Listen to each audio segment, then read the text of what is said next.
The most famous face in archaeology might not have started out as King Tutankhamun's face at all. Laboratory analysis of the gold itself, the alloy purity, the solder lines, even the shape of the ears, has reopened a century-old argument, and the growing body of evidence increasingly points toward a genuinely startling possibility. That Tutankhamun's golden burial mask was originally built for someone else entirely and quietly reworked to fit the boy king only after he died. Howard Carter discovered Tutankhamun's tomb in November 1922, and when his team finally reached the innermost coffin in 1925, they found the mask sitting directly over the mummy's head and shoulders, a solid gold and gold alloy construction weighing roughly 10,123 kilograms, or about 22.5 pounds, inlaid with lapis lazuli, carnelian, turquoise, and colored glass. It instantly became, and remains, the single most recognizable artifact to survive from ancient Egypt, reproduced on more book covers, museum posters, and tourism campaigns than perhaps any other object in the ancient world. For nearly a century, the assumption was straightforward. This was Tutankhamun's mask, built specifically to represent Tutankhamun's face, exactly the way funerary masks were traditionally understood to work. That mask sat inside 3 nested coffins, the innermost made of solid gold, all housed within a stone sarcophagus that itself sat. Inside, 4 gilded wooden shrines nested one inside the other, an almost absurd degree of protective layering for a king whose reign lasted less than a decade. Carter's excavation took nearly a full decade to properly document and catalog, given the sheer volume of objects packed into a tomb that, by the standards of a reigning pharaoh, was actually quite modest in size.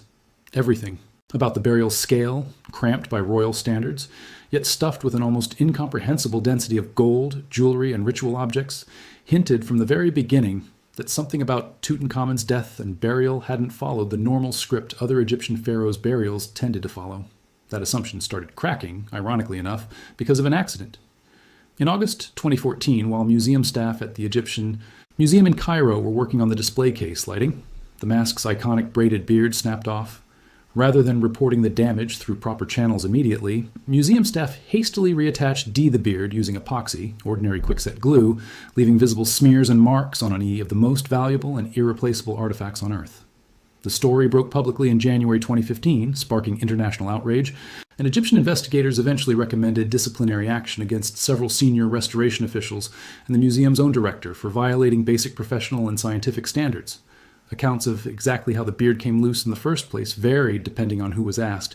Some museum conservators described it as a simple accident during routine display maintenance. Others suggested the beard had already been loose beforehand and was deliberately removed to be reset, with the epoxy repair job being a rushed, poorly considered attempt to fix the problem quietly rather than reporting it through the museum's proper channels. Egyptian government investigators ultimately concluded that the initial damage occurred because museum employees had improperly handled the mask during work around its display case, and the resulting epoxy repair left permanent visible traces on the gold that the later, more careful restoration effort would specifically need to remove. That scandal, embarrassing as it was, ended up producing something genuinely valuable. Egypt brought in a German-Egyptian conservation team led by restoration specialist Christian Ekman to properly fix the damage, and rather than simply reattaching the beard and moving on, the team used the opportunity to conduct the first truly comprehensive scientific study of the mask's actual construction. Over a 9-week restoration beginning in October 2015, Ekman's team carefully removed the epoxy, reattached the beard using beeswax, an adhesive consistent with techniques ancient Egyptian craftsmen are known to have used, and completed the repair in December 2015.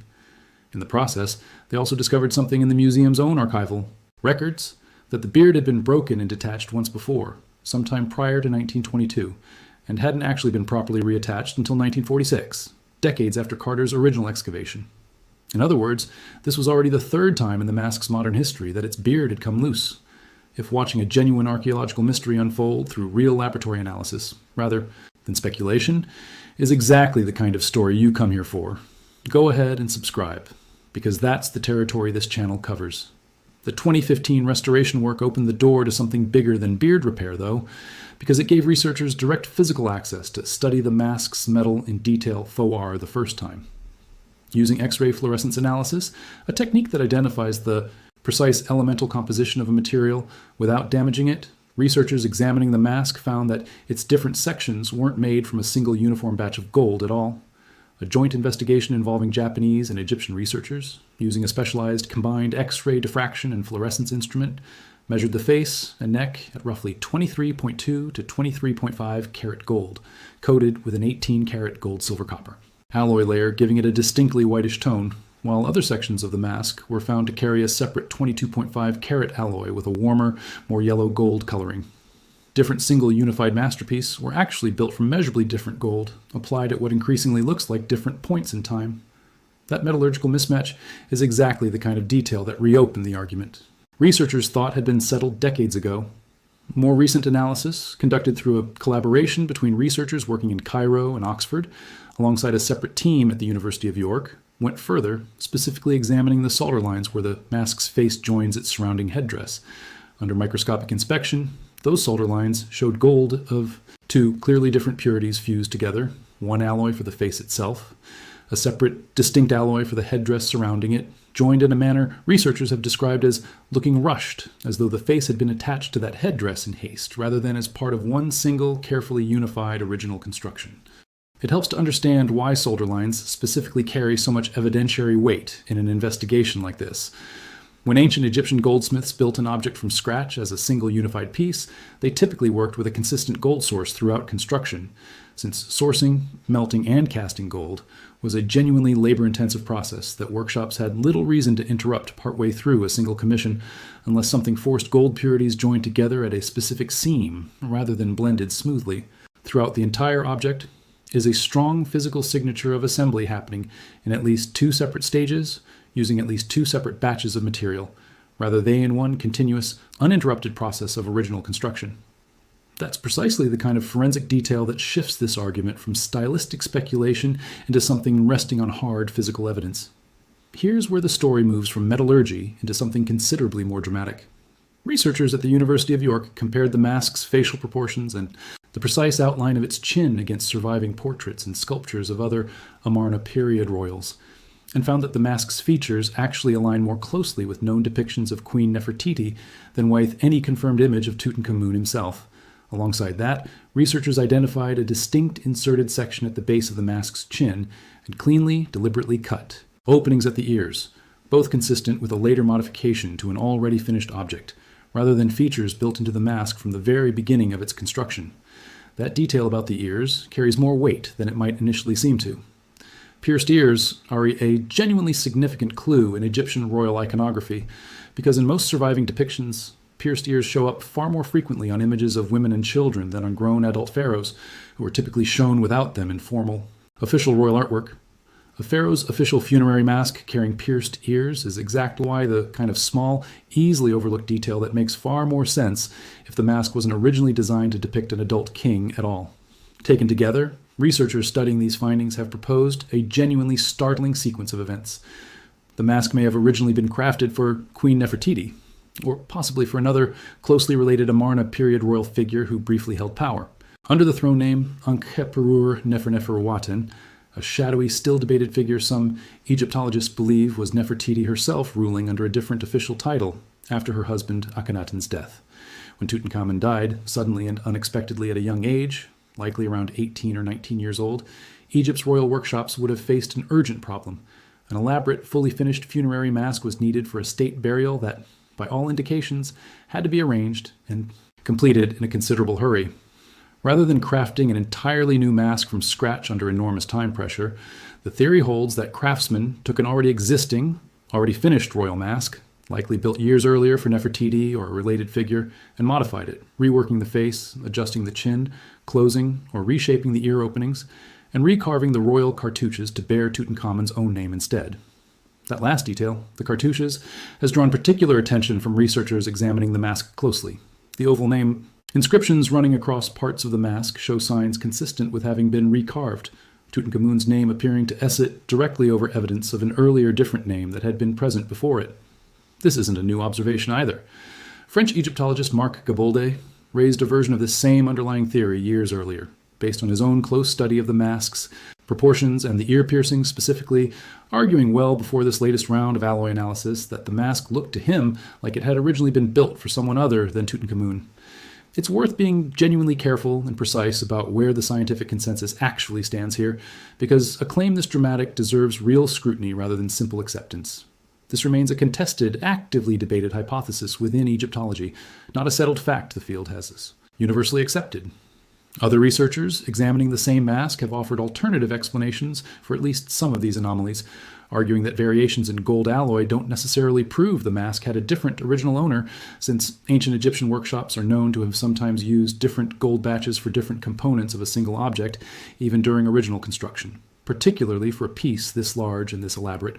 Reasonable, credentialed Egyptologists currently sit on different sides of this specific argument, and the field has not reached anything close to unanimous agreement on whether the mask genuinely began its existence as someone else's face.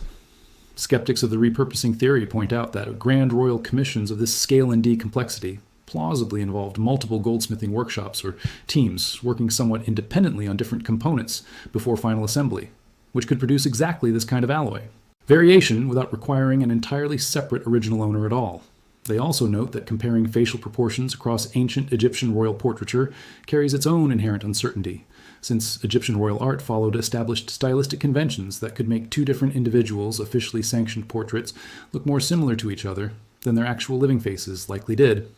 Both sides of this argument are working from the same physical evidence, the same mask, the same alloy readings, the same solder lines, and reaching genuinely different conclusions about how confidently that evidence actually points toward a change in the mask's intended owner. What makes this debate so difficult to fully resolve is a problem baked into the nature of the evidence itself. Nobody can simply disassemble one of the most valuable and fragile artifacts on Earth to examine its interior construction more directly, meaning researchers are largely limited to non-invasive heat techniques, surface analysis, X-ray fluorescence readings, and careful stylistic comparison against other surviving royal portraiture, rather than being able to physically take the mask apart and examine exactly how and when each individual piece was actually assembled. That limitation is precisely why this argument has stretched on for years without fully resolving, and why it likely won't resolve cleanly anytime soon, barring some future non-destructive imaging. Breakthrough capable of seeing even deeper into the mask's internal structure than current X-ray techniques already allow. This entire debate also connects to a broader, genuinely fascinating puzzle surrounding the end of Akhenaten's reign and the years immediately preceding Tutankhamun's own rule, a period Egyptologists often refer to as one of the murkiest and most contested stretches in the entire history of ancient Egypt. Akhenaten, Tutankhamun's father, upended Egyptian religious tradition by promoting the worship of a single sun disk deity called the Aten above Egypt's traditional pantheon of gods, relocating the capital to a newly built city and reshaping Egyptian art with a radically different, more naturalistic style. After his death, the historical record becomes genuinely tangled, with at least one, possibly two, shadowy transitional rulers occupying the throne for a brief stretch before young Tutankhamun took power and began reversing his father's religious reforms. Nefertiti's own fate during this exact window remains one of Egyptology's most persistent open questions, and some researchers have specifically proposed she may have continued ruling under that separate throne name, Neferneferuaten, for a period after Akhenaten's death, before eventually disappearing from the historical record entirely. If the mask really was originally built for her, for whoever held that specific throne name, it would represent a genuinely remarkable physical link connecting two of the most debated figures in the entire Amarna period. This wouldn't be the first time researchers have suspected an object connected to Tutankhamun's burial was originally intended for someone else entirely. Egyptologists have long noted that several items recovered from his tomb, including some of the coffins and certain pieces of jewelry, show signs of having been adapted from equipment originally inscribed for other members of the royal family, evidence that at least part of Tutankhamun's burial equipment was assembled under real-time pressure using whatever suitable royal materials happened to be available, rather than everything being freshly commissioned specifically for him from the very beginning. Seen in that broader context, a repurposed mask wouldn't be an isolated oddity. It would fit an already established pattern of a hurried royal burial drawing on existing palace resources wherever convenient, across multiple separate objects rather than just this one. Nicholas Reeves, another well-known figure in this same general area of research, separately proposed back in 2015 that hidden chambers might exist behind the walls of Tutankhamun's own tomb, potentially leading to the undiscovered burial place of Nefertiti herself. Ground-penetrating radar scans conducted in the years that followed produced genuinely mixed and contested results, with some surveys suggesting anomalies consistent with hidden passages, and others finding no convincing evidence of any concealed chambers at all. That particular question remains formally unresolved today, But it illustrates just how much active, ongoing research energy continues to circle around the specific, unanswered question of where Nefertiti herself was actually buried, and how closely connected her story remains to Tutankhamun's own tomb and its contents, even a century after Carter's original discovery. It's worth stepping back to appreciate just how strange it would be, historically speaking, for Tutankhamun's burial to have involved this kind of hurried repurposing at all. Ancient Egyptian royal burials were normally planned and prepared over years, sometimes decades, well in advance of an aging pharaoh's actual death, with tombs, funerary goods, and elaborate ritual equipment commissioned and completed long before they were actually needed. Tutankhamun's situation appears to have been dramatically different. His tomb itself is notably smaller and less elaborate than what a reigning pharaoh would typically expect, leading many Egyptologists to conclude for decades that he died unexpectedly at a young age, without the kind of extensive advance preparation more established rulers received. A rushed, repurposed funerary mask fits neatly into that broader picture of a burial assembled under genuine time pressure, using whatever suitably impressive royal materials happened to already exist in the palace workshops at the moment of his sudden, premature death. There's also something worth appreciating about how this entire mystery has unfolded methodologically, because it says something about how modern Egyptology actually operates. This wasn't a single dramatic announcement settling the question once and for all. It was a slow accumulation of independent clues gathered across roughly a decade. An accidental beard-breaking scandal that FI forced a full restoration and technical study nobody had previously had the opportunity to conduct. X-ray fluorescence readings revealing mismatched gold alloys, stylistic comparisons, flagging facial features that fit another royal better than they fit Tutankhamun, and careful physical examination of solder lines and reworked ear openings, all converging, gradually and imperfectly, on the same unsettling possibility. That's a genuinely realistic picture of how contested historical questions actually get investigated, piece by piece, disagreement by disagreement, rather than through a single clean, decisive discovery. Step back far enough, and this becomes a story about how much can still be hiding in plain sight, even inside the single most photographed, most exhaustively examined artifact from the ancient world. Millions of people have stood in front of Tutankhamun's mask in the Egyptian Museum, and millions more have seen it reproduced in books, documentaries, and museum exhibitions circling the globe for the past century. And yet, the question of whose face it may have originally represented before ancient craftsmen reworked it to fit a suddenly, unexpectedly deceased teenage king remains genuinely unresolved, dependent on solder lines, gold purity readings, and the precise curve of a chin, rather than any dramatic new imaging technology suddenly cracking the case wide open. It's also worth appreciating just how unusual it is for an argument this consequential to hinge on details this small. Nobody is debating grand, sweeping questions of dynasty or succession here. The entire case rests on measurements, most visitors walking past the mask in its display. Case would never think to look for the precise purity of gold alloy in one section versus another, a solder seam a few millimeters wide, an ear opening that was closed rather than left as originally pierced. It's often exactly how the most consequential archaeological revisions actually happen, not through some grand new discovery, but through patient, careful attention paid to details that everyone else had simply walked past for 100 years without a second thought. That's really the most honest way to frame where this entire mystery currently sits. Nobody solved it with a single scan, a single machine, or a single dramatic press conference. It has been assembled slowly, contentiously, and imperfectly, out of an accidental museum mishap, a careful 9.